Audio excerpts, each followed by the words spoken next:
नमस्कार साथियों, Kalyani IAS academy के डिजिटल प्लेटफॉर्म पर आपका हार्दिक स्वागत है। पिछले लेक्चर में हमने कार्य एवं ऊर्जा को बहुत ही अच्छे से पढ़ा एवं समझा था। इस लेक्चर में हम शक्ति तथा दाब एवं वायुमंडलीय दाब को बहुत ही अच्छे से पढ़ेंगे एवं समझेंगे। तो शुरू करते हैं शक्ति से। देखिए, किसी भी व्यक्ति या मशीन की कार्य करने की दर को उसकी शक्ति कहा जाता है। यहाँ पर ऊर्जा से अंतर समझना, किसी भी व्यक्ति या मशीन की कार्य करने की क्षमता को क्या कहते हैं, हम उस व्यक्ति या मशीन की ऊर्जा कहते हैं। परंतु किसी व्यक्ति या मशीन की कार्य करने की दर को क्या कहा जाता है, उसकी शक्ति कहा जाता है और शक्ति को P से दर्शाया जाता है। राइट। तो हम अगर इसको दर को परिभाषित करें तो किसी भी व्यक्ति या मशीन के कार्य करने की दर को उसकी शक्ति कहते हैं। अर्थात शक्ति बराबर क्या हो जाएगा, कार्य अपॉन समय, या हम लिख सकते हैं कार्य या शक्ति बराबर P इज इक्वल टू हो जाएगा W अपॉन क्या हो जाएगा, T हो जाएगा। राइट। तो यहाँ पर P या शक्ति बराबर हो जाएगा कार्य बटे समय। राइट। और अगर हम यहाँ पर समय को क्या मान लें, एकांक मान लें, तो एकांक समय में किए गए कार्य को ही क्या कहेंगे, शक्ति कहेंगे। या फिर किसी व्यक्ति या मशीन के कार्य करने की दर को उसकी क्या कहा जाता है, शक्ति कहा जाता है। अब अगर हम इसके मात्रक की बात करते हैं तो मात्रक क्या होगा, सीधी सी बात है, जो कार्य का SI मात्रक क्या हो जाएगा, जूल, और समय का SI मात्रक क्या होता है, सेकेंड। तो इसका SI मात्रक क्या हो जाएगा, जूल प्रति सेकेंड हो जाएगा। और इसी जूल प्रति सेकेंड को ही क्या कहते हैं, वाट भी कहते हैं। तो जो शक्ति है उसका SI मात्रक जूल प्रति सेकेंड होता है, जिसे क्या कहा जाता है, वाट कहा जाता है। फिर शक्ति का जो CGS मात्रक होता है वो अर्घ प्रति सेकेंड होता है, क्योंकि हमने देखा था कि जो कार्य और ऊर्जा है, राइट, कार्य और ऊर्जा का जो SI मात्रक है वो तो क्या होता है, जूल होता है। साथ ही कार्य एवं ऊर्जा का जो CGS मात्रक है वो क्या होता है, अर्घ होता है। इसीलिए शक्ति का जो CGS मात्रक है वो क्या हो जाएगा, अर्घ प्रति सेकेंड हो जाएगा। साथ ही अगर हम शक्ति का FPS पद्धति, अब FPS पद्धति कौन सी होती है बताओ, फ्रांसीसी या ब्रिटिश? तो CGS जो पद्धति है वो फ्रांसीसी पद्धति होती है, FPS जो पद्धति है वो ब्रिटिश पद्धति है, फिर MKS पद्धति CGS पद्धति का बड़ा रूप है, और अंतरराष्ट्रीय पद्धति SI पद्धति। तो SI या अंतरराष्ट्रीय पद्धति में जूल प्रति सेकेंड या वाट, CGS में अर्घ प्रति सेकेंड, और FPS या ब्रिटिश पद्धति में इसका मात्रक होता है अश्व शक्ति, या जिसको हॉर्स पावर कहा जाता है। तो शक्ति का FPS फुट पाउंड सेकेंड जो मात्रक है उसमें होता है अश्व शक्ति, और एक अश्व शक्ति बराबर होता है 746 वाट। साथ ही शक्ति भी एक अदिश राशि है, तीनों कार्य, ऊर्जा एवं शक्ति तीनों अदिश राशि हैं, और इनका जो विमीय सूत्र होता है वो होता है mL²T-3।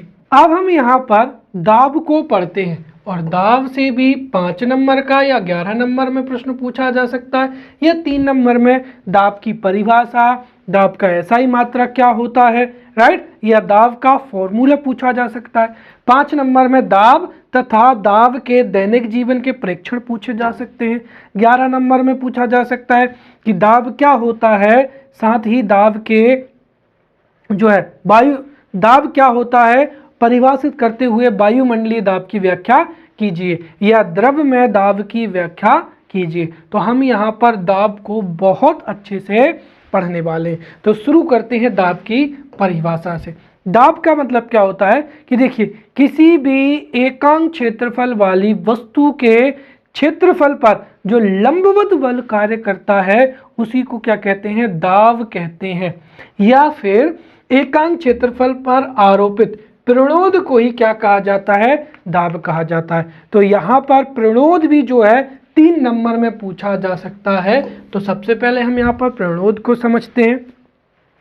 कुल मिलाकर किसी भी वस्तु की सतह, जैसे ये कोई भी वस्तु हो जाएगी, किसी भी वस्तु की सतह पर लंबवत कार्य करने वाले जो बल है, राइट, तो किसी भी वस्तु की सतह पर लंबवत लगने वाले बल को ही क्या कहा जाता है, प्रणोद कहते हैं। तो किसी भी सतह पर लगने वाले लंबवत बल को प्रणोद कहते हैं, और इसका मात्रक क्या होगा, वही होगा जो बल का मात्रक है, न्यूटन। तो इस तरीके से हम दोनों परिभाषाएं दे सकते हैं कि किसी सतह के एकांक क्षेत्रफल पर लंबवत लगने वाले बल को क्या कहा जाता है, दाब कहा जाता है, या हम कह सकते हैं कि एकांक क्षेत्रफल पर आरोपित प्रणोद, जो कि क्या है, सतह पर लगने वाला लंबवत बल, राइट। तो किसी सतह पर आरोपित प्रणोद को ही क्या कहा जाता है, दाब कहा जाता है।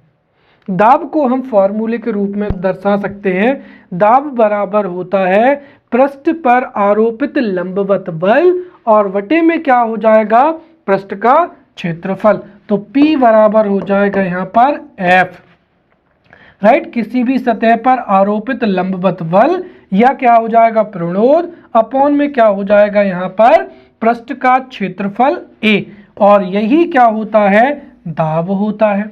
अब दाब का मात्रक क्या होगा, दरअसल आपके पास में फॉर्मूला है, एकांक क्षेत्रफल पर आरोपित प्रणोद को या लगने वाले लंबवत बल को ही दाब कहते हैं। तो यहाँ पर एक तो क्या लग रहा है, बल का ऐसा ही मात्रक क्या हुआ, न्यूटन। फिर क्षेत्रफल का ऐसा ही मात्रक क्या हुआ, दरअसल इसका व्युत्पन्न मात्रक होगा मीटर स्क्वायर, राइट, तो ये हो जाएगा मीटर स्क्वायर। तो दाब का जो ऐसा ही मात्रक बनेगा वो क्या बनेगा, न्यूटन बटे क्या हो जाएगा, मीटर स्क्वायर हो जाएगा,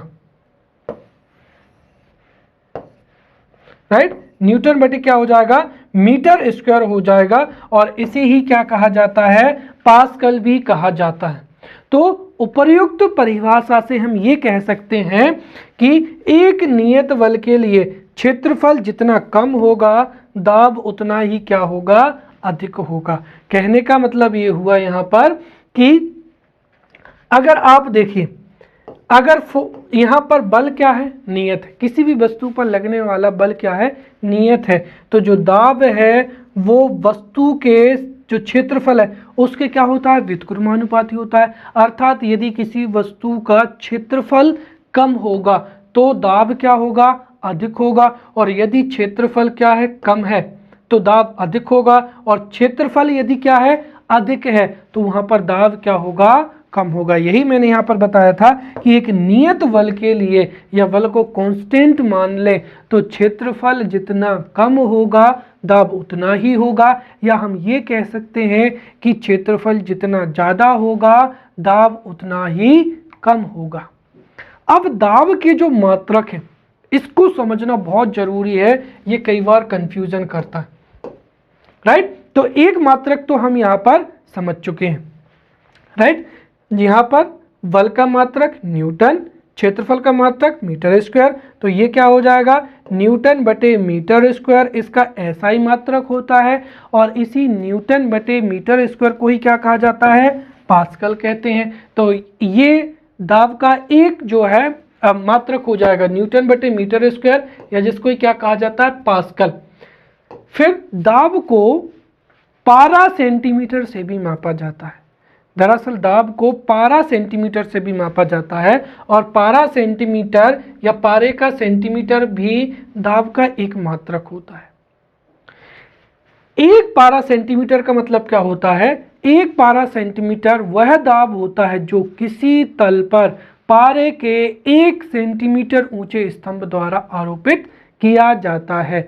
तो एक पारा सेंटीमीटर का मतलब ये हुआ कि एक पारा सेंटीमीटर वह दाब होता है जो किसी क्षेत्रफल पर 1 सेंटीमीटर स्क्वायर ऊंचे स्तंभ द्वारा आरोपित किया जाता है, उसे ही पारा सेंटीमीटर कहते हैं।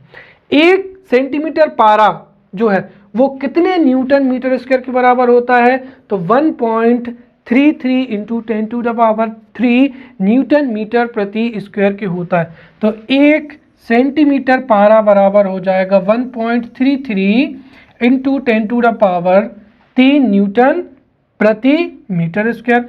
या फिर अगर हम ले लें 76, आगे जाकर जो वायुमंडलीय दाब है उसमें ये फिर हम पढ़ेंगे, राइट। तो यदि 76 सेंटीमीटर पारा है तो फिर वह मान होगा 1.013 10 टू द पावर क्या हो जाएगा 15, और इसे ही क्या कहते हैं, एक वायुमंडलीय दाब कहते हैं। सीधी सी बात है, जो एक वायुमंडलीय दाब है वो 76 सेंटीमीटर पारा के बराबर होता है, या 1.013 into 10 to the power 15 newton प्रति मीटर स्क्वायर या पास्कल के बराबर में होता है। ठीक है। फिर जो दाब है, दाब का तीसरा मात्रक भी है और वो है यहाँ पर वार या मिलीबार। दरअसल जो ऋतु विज्ञान होती है उसमें वायुमंडलीय दाब को बार या मिलीबार में मापा जाता है, और एक बार बराबर होता है, राइट, 10 की घात 5 न्यूटन प्रति क्या हो जाएगा मीटर स्क्वायर हो जाएगा, या एक बार बराबर 10 की घात 5 क्या हो जाएगा पास्कल हो जाएगा, राइट। वहीं एक मिलीबार कितना हो जाएगा 10 की घात 2 न्यूटन बटे मीटर स्क्वायर, तो एक बार बराबर 10 की घात 5 पास्कल या न्यूटन प्रति मीटर स्क्वायर, और एक मिलीबार बराबर 10 की घात 2 न्यूटन प्रति मीटर स्क्वायर या 10 की घात 2 क्या हो जाएगा पास्कल हो जाएगा। अब दाब के दैनिक जीवन में परीक्षण, ये भी 11 नंबर में प्रश्न पूछा जा सकता है कि दाब के दैनिक जीवन के प्रेक्षणों का उल्लेख कीजिए। तो इसको हम यहाँ पर बहुत आसानी से समझते हैं। सबसे पहला ये प्रश्न पूछा जाता है कि क्या कारण है कि वेग को टांगने वाले जो पट्टे हैं वो मोटे बनाए जाते हैं, या यदि कोई व्यक्ति एक सिंगल पट्टी को अगर हम बहुत बारीक जैसे तांबे का तार अगर हम बैक से बना दें तो क्या ये संभव है कि व्यक्ति तांबे के तार से जो है भारी वजन को अपने कंधे पर लाद सकता है? बिल्कुल नहीं। क्यों? क्योंकि देखिए, यदि एक पतली और यदि एक मजबूत डोरी होगी तो पतली और मजबूत डोरी का जो अनुप्रस्थ काट का क्षेत्रफल होगा या पतली एवं मजबूत डोरी का जो क्षेत्रफल होगा, सतह का क्षेत्रफल जहां पर बल आरोपित होगा वो क्षेत्रफल क्या होगा कम होगा। क्षेत्रफल कम होगा तो दाब का मान क्या होगा अधिक होगा, और दाब का मान अधिक होगा तो इसी वजह से व्यक्ति को या तो यहाँ पर जो है बहुत ज़्यादा क्या होगी तकलीफ होगी, या फिर हो सकता है उसका कंधा भी कट सकता है।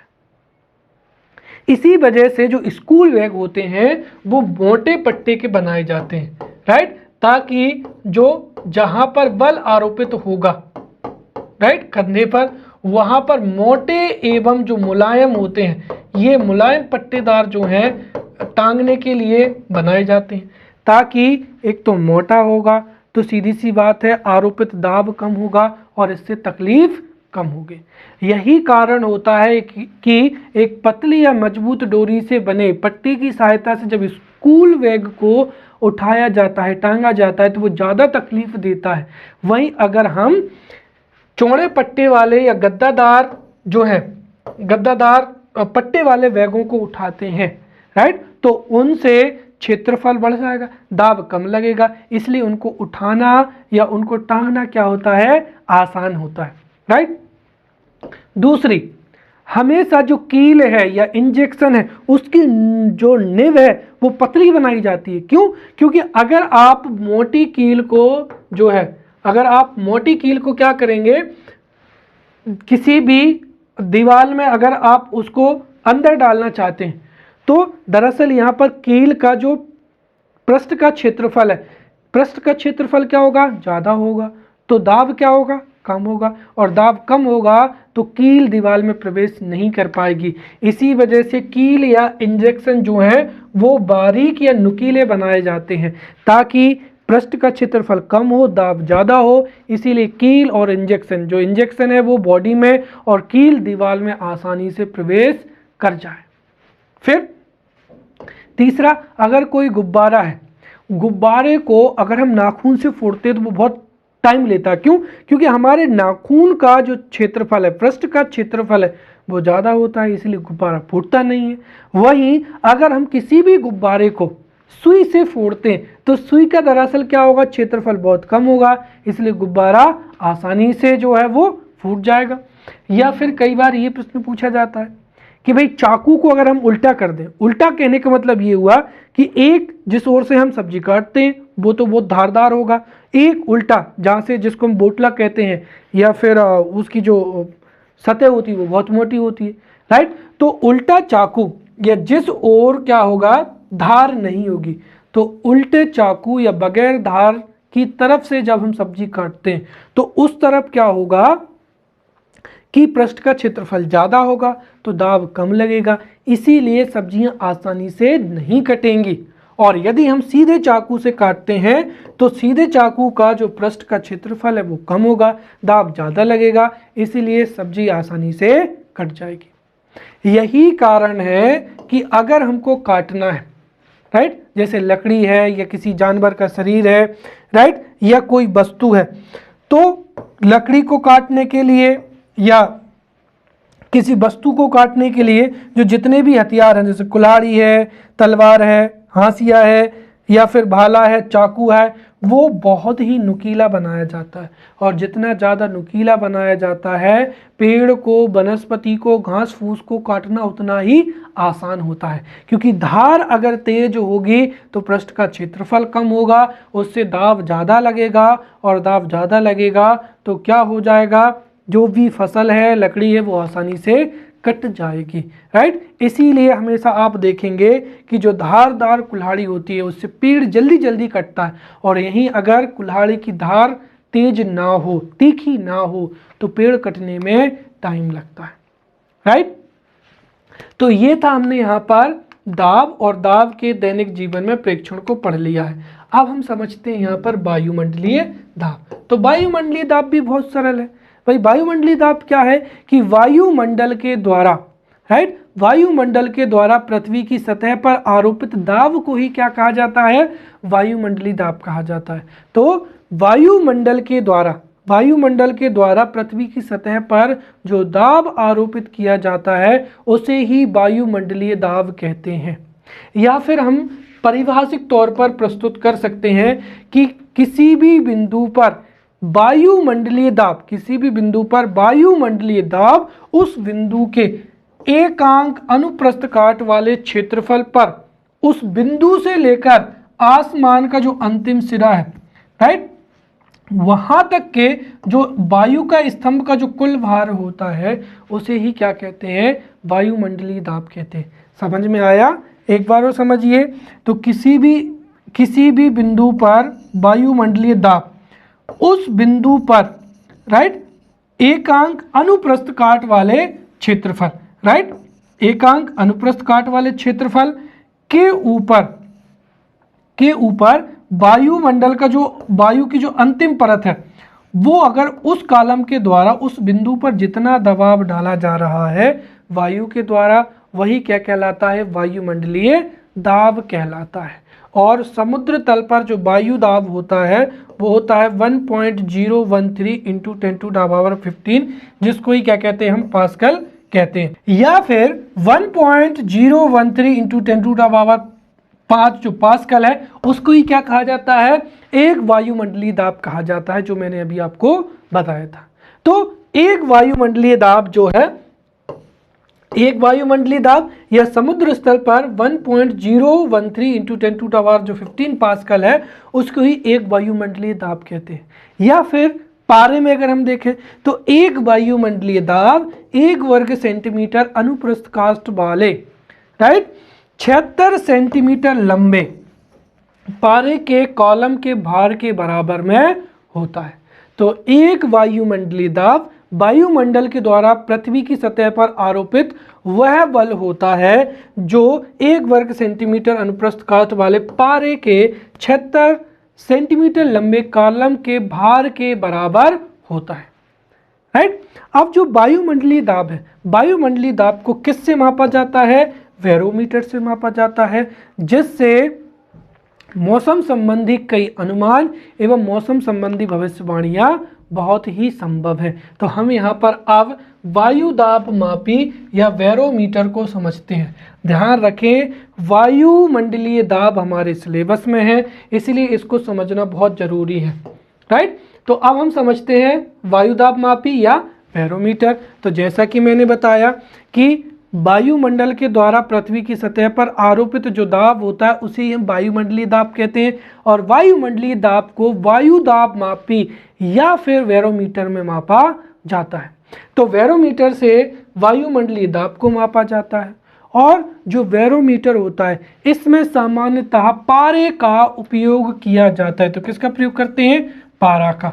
और वायुमंडलीय जो दाब मापी या वायु दाब मापी या बैरोमीटर से न केवल हम मौसम संबंधी महत्वपूर्ण आंकड़ों का एकत्रण करते हैं, इसके साथ ही हम महत्वपूर्ण जो जानकारियां वो भी जुटा सकते हैं और मौसम संबंधी पूर्वानुमान भी लगा सकते हैं। तो बैरोमीटर से मौसम संबंधी जानकारियां भी प्राप्त होती हैं और मौसम संबंधी जो पूर्वानुमान है वह भी हम लगा सकते हैं।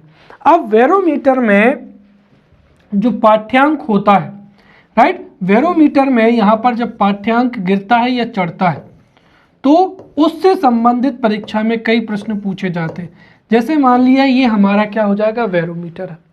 यदि बैरोमीटर में पारा गिर रहा है, अचानक से गिर रहा है या तेजी से, तो इस आधार पर जो मौसम पूर्वानुमान है वो इस तरीके से होते हैं। या हो सकता है 5 नंबर में पूछा जाए कि वायु दाब मापी या बैरोमीटर क्या होता है, इससे मौसम का पूर्वानुमान कैसे लगाते हैं, या बैरोमीटर के पाठ्यांक से कैसे मौसम का पूर्वानुमान लगाया जाता है।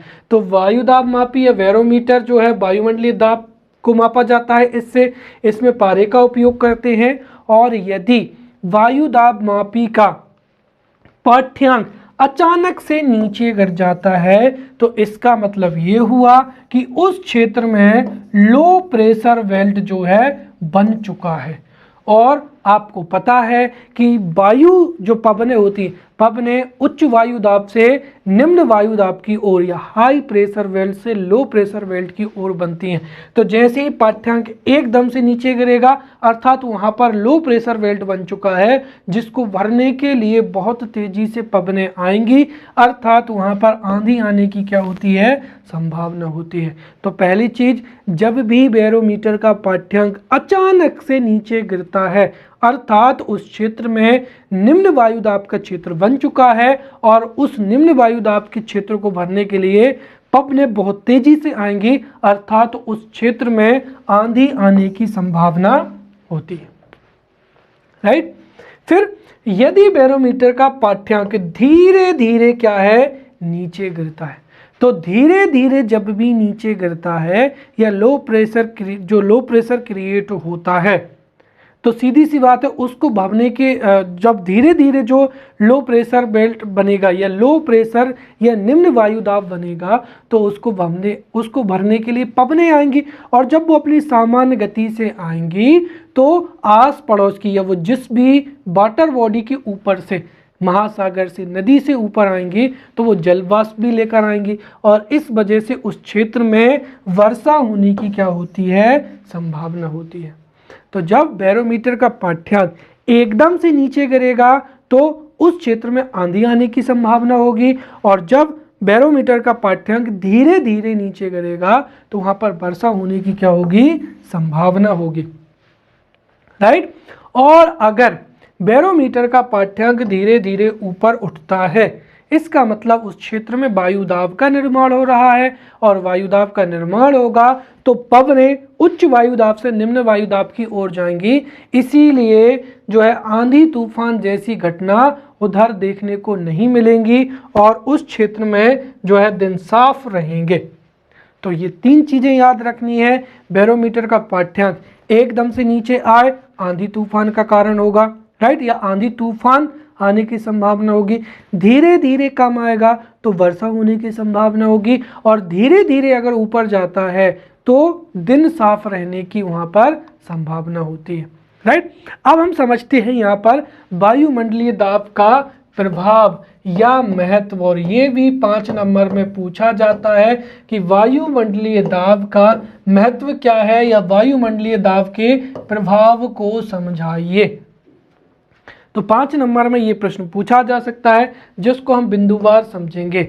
सबसे पहली चीज तो ये है कि वायुमंडलीय दाब या वायु दाब के कारण ही जो है दाब प्रवणता उत्पन्न होती है। उच्च वायु दाब, देखिए उच्च वायु दाब और निम्न वायु दाब, राइट, उच्च वायु दाब निम्न वायु दाब का निर्माण होता है और उससे दाब प्रवणता, राइट। तो वायुमंडलीय दाब के कारण या फिर दाब प्रवणता के कारण ही पृथ्वी पर पवनों का संचरण होता है और पवनों के संचरण के कारण ही जो है किसी भी क्षेत्र विशेष में क्या होती है, वर्षा होती है। तो हम कह सकते हैं कि वायुमंडलीय दाब से या वायुमंडलीय दाब जो है दाब प्रवणता में महत्वपूर्ण भूमिका निभाता है और दाब प्रवणता वायुमंडलीय जो पवन संचरण है उसमें अपना महत्वपूर्ण योगदान देता है।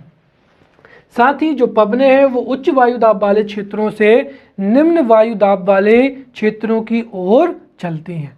तीसरी चीज ये है कि जो वायु दाब है या वायुमंडलीय दाब है ये पृथ्वी से ऊंचाई बढ़ने पर कम होता चला जाता है। तो वायुमंडल में जैसे जैसे हम ऊपर जाएंगे वायु दाब की जो तीव्रता है, वायु दाब जो है वो तीव्रता से घटता चला जाता है। और इसकी मात्रक भी याद रखना कि जैसे जैसे हम ऊपर जाएंगे वायुमंडलीय दाब क्या होगा, घटेगा और प्रत्येक 10 मीटर जाने पर 1 मिलीबार जो वायुमंडलीय दाब है वो कम हो जाता है। तो वायुमंडल में जितनी ऊंचाई पर हम जाएंगे दाब, जो जितनी ऊंचाई पर हम जाएंगे वायुमंडलीय दाब उतना ही कम हो जाएगा और प्रति 10 मीटर पर 1 मिलीबार कम हो जाता है। यही कारण है कि जब कोई व्यक्ति समुद्र स्तर से काफ़ी ऊंचाई पर, विशेषकर जब वो प्लेन में होता है, राइट, तो जब कोई व्यक्ति वायुयान में होता है और यदि वह फाउंटेन पेन रखे हुए है तो दरअसल फाउंटेन पेन जो है धरातल पर जो वायुदाब होता है वो अधिक होता है, इस वजह से फाउंटेन पेन आसानी से कार्य कर पाता है। लेकिन जैसे ही हम ऊंचाई पर जाएंगे वायुमंडलीय दाब क्या हो जाएगा, कम हो जाएगा और उसकी वजह से ऑटोमेटिक स्वतः ही जो फाउंटेन पेन है उससे स्याही क्या होगी, बाहर आना प्रारंभ हो जाएगी, राइट। तो ये था वायुमंडलीय दाब। अब हम समझते हैं यहाँ पर द्रव में दाब को। तो सीधी सी बात है, द्रव के द्वारा, राइट, द्रव के अणुओं के द्वारा बर्तन की सतह पर जो दाब डाला जाता है उसे ही क्या कहते हैं, द्रव का दाब कहते हैं। तो द्रव के अणुओं के द्वारा बर्तन की दीवार या तली के प्रति एकांक क्षेत्रफल पर द्रव के अणुओं के द्वारा जो दबाव डाला जाता है, राइट, उसे ही हम क्या कहते हैं, द्रव दाब कहते हैं। अब द्रव दाब का मापन कैसे होता है, मान लीजिए कि एक बर्तन है, राइट, एक बर्तन है जिसकी गहराई जो है, गहराई को अगर हमने यहाँ पर मान लिया h, ये जो है गहराई ये कितनी हो गई, h हो गई। इसमें जो लिक्विड है उसका घनत्व अगर हमने ले लिया कितना, राइट, उसका घनत्व ले लिया हमने यहाँ पर d। और सीधी सी बात है यहाँ पर गुरुत्वीय त्वरण भी कार्य करेगा g। तो यदि किसी पात्र में द्रव भरा हुआ है या महासागर में है या किसी नदी में है तो द्रव के अंदर किसी बिंदु पर द्रव के कारण जो द्रव की सतह से उस बिंदु की गहराई, राइट, ये द्रव की ये सतह हो जाएगी और इससे ये गहराई क्या हो जाएगी, h।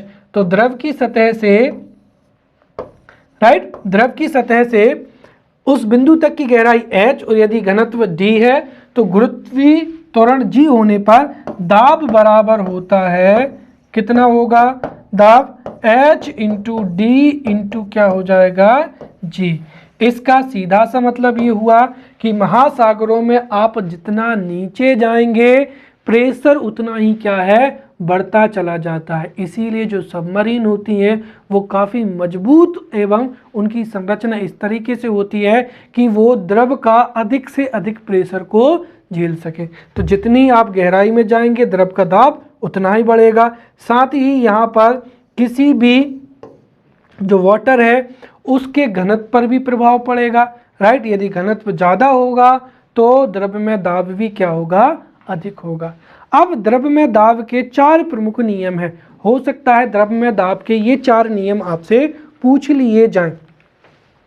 तो पहला नियम तो वही मैंने आपको समझा दिया अभी अभी कि द्रव के भीतर किसी भी बिंदु पर जो द्रव का दाब है वो द्रव के तल से उस बिंदु की गहराई पर क्या करता है, निर्भर करता है। अर्थात कोई भी वस्तु द्रव में जितनी गहराई पर होगी उस पर जो दाब है वो उतना ही क्या होगा, अधिक होगा।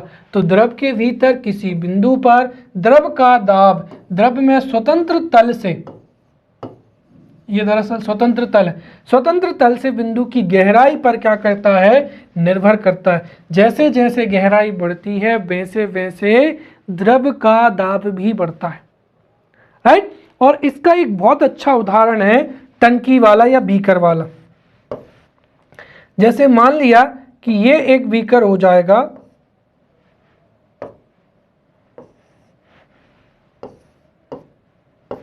राइट। अब इस बीकर में जैसे हमने मान लिया कि एक नल यहां पर लगा है, एक नल यहां पर लगा है, एक नल क्या है यहां पर लगा है और एक नल क्या है यहां पर लगा है, राइट। तो यदि एक पानी की टंकी है या एक बीकर है जिसमें 4 नल लगे हुए, राइट, तो जो नल सबसे नीचे गहराई में लगा हुआ है दरअसल यहां से लेकर यहां तक गहराई ज्यादा होगी। इस वजह से यहां पर जो दाब है वो क्या होगा, मैक्सिमम होगा। इसी वजह से यहां पर जो धार निकलेगी वो क्या होगी, सबसे दूर जाकर गिरेगी, राइट। फिर यहां से लेकर यहां तक गहराई और भी कम हो जाएगी, इसीलिए यहां से निकलने वाली जो धार है वो उसकी लंबाई इसकी तुलना में क्या होगी, कम होगी। फिर यहां से लेकर यहां तक जो गहराई है वो और भी कम है, इसीलिए इसकी जो धार की लंबाई है वो और क्या होगी, छोटी होगी। और सबसे ऊपर जो लगा है इसकी तो जो लंबाई है वो क्या होगी, सबसे कम होगी। तो इससे हम सीधा कह सकते हैं कि पात्र का जो निचला छिद्र होता है उससे सबसे लंबी जो है वो क्या होती है, धारा निकलती है, जो ये बताती है कि जितनी अधिक गहराई होगी उतना अधिक क्या होगा, द्रव का दाब होगा। दूसरा नियम ये कहता है कि द्रव के अंदर, द्रव के अंदर एक समान गहराई पर जो दाब है वो क्या होता है, एक समान होता है। और इसको भी हम इसी तरीके से समझ सकते हैं। जैसे मान लिया हमने कि ये कोई क्या हो जाएगा, चौकोर बर्तन हो जाएगा, राइट। ये एक क्या हो गई, चौकोर टंकी हो गई। अब इस टंकी में 4 नल लगे हुए हैं, एक इस तरफ लगा हुआ है, एक इस तरफ लगा हुआ है, एक इस तरफ लगा हुआ है और एक ये जो है इस तरफ, राइट। और एक क्या हो जाएगा, उस तरफ हो जाएगा, राइट। ध्यान रखें ये जो नल है वो इस तरीके से लगे, जैसे ये एक इस तरफ लगा हुआ है तो एक इस तरफ लगा हुआ है, एक इस तरफ और एक इस तरफ, चौकोर, राइट। तो अगर इस नल में एक समान गहराई यहां से जो H है, राइट, एक समान गहराई पर ये चारों क्या है, नल लगे हुए हैं, तो इनसे जो पड़ने वाली जो धारा की लंबाई है वो भी क्या होगी, समान होगी। अगर यहाँ पर जैसे 20 मीटर लंबी धारा निकल रही है तो यहाँ पर भी कितनी, 20 मीटर लंबी धारा निकलेगी। तो द्रव के अंदर एक समान गहराई पर द्रव का दाब क्या होता है, बराबर होता है। तीसरा हो जाएगा कि किसी द्रव के एक ही क्षैतिज तल में स्थित सभी बिंदुओं पर द्रव का दाब क्या होता है, समान होता है। अर्थात द्रव का जो दाब है वो पात्र में द्रव का दाब सिर्फ उसकी ऊर्ध्वाधर ऊंचाई पर निर्भर करता है, पात्र की जो लंबाई है, चौड़ाई है, उस पर निर्भर नहीं करता है। इसके लिए आपने ये अच्छा जो है वो देखा होगा। जैसे मान लीजिए ये यहाँ पर एक क्या है, इस तरीके से बीकर जो है जो रखा हुआ है, फिर उसके बाद में यहाँ पर इस तरीके से ये एक दूसरा पात्र है, राइट। और तीसरा